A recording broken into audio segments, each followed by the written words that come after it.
Welcome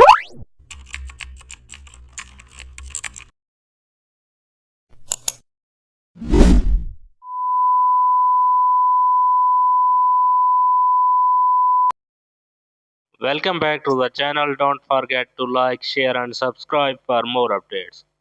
Today we are explore an amazing topic of Photoshop: how to create financial service trust-based design using custom shapes. First of all, we draw shield-style shapes on the canvas.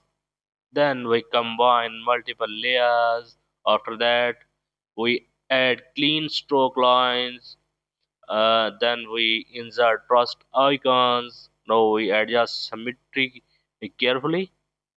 Then we apply soft shadows. Next we add verified text.